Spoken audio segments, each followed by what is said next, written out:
This is how I make the baby's breath. This is the clay you need, except you do need some extra translucent not pictured. This is about 7 centimeters by 2 centimeters, but it can be any size. You'll want some green that's half the size of the translucent, a little bit of white and translucent. The white is a little bit thicker than the translucent. So this is for the stem. Put it on half of the triangle. Take note of the shape of that triangle. And again, make this as big as you want, as big or as small as you'd like.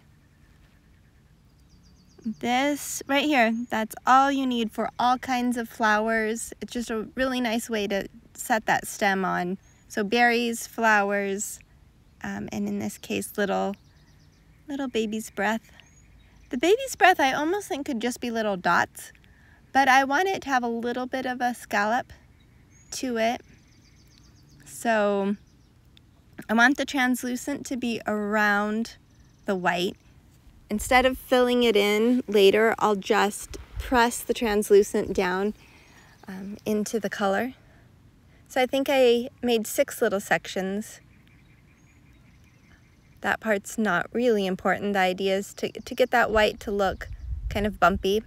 But in order to do that, you need to press the top of that translucent back down, because you've pressed the translucent into the white, but now it needs to be smooth again, all squished together, because eventually we want to roll this into a circle without any air bubbles.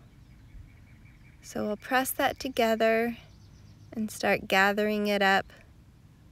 Try to make a circle out of that.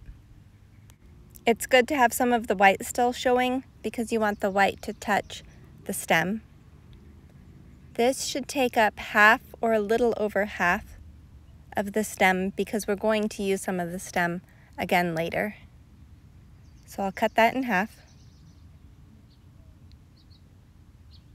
And you can adjust the white if the white is too big, too little. You know, you'll waste a little clay, but the important thing is to match those up well with the right amount of stem left over. And then reduce that funny shape. It can be reduced. Just take your time. Use it as is or start making a cluster. Slice it into 3. You may have to pinch them a lot thinner. You also might want to pinch the middle one extra thin to stagger them. And this is where the extra translucent comes in. As always, the little triangles in the background. See, that's not quite as squished together, but yeah, I think it'll fit on that stem.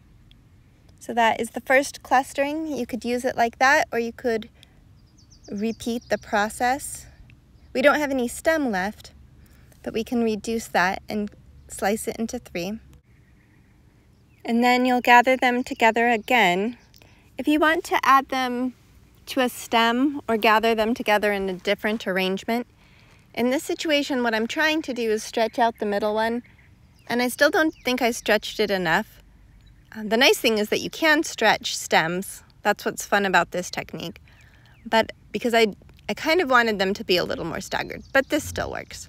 So there it is, and then of course I add a little bit of packing with the triangles of translucent. And remember, these can be made with berries or flowers or little leaves. The point is just kind of the way you take something simple and by multiplying it, it looks complex. And then I'll add that to whatever bouquet that I want to make.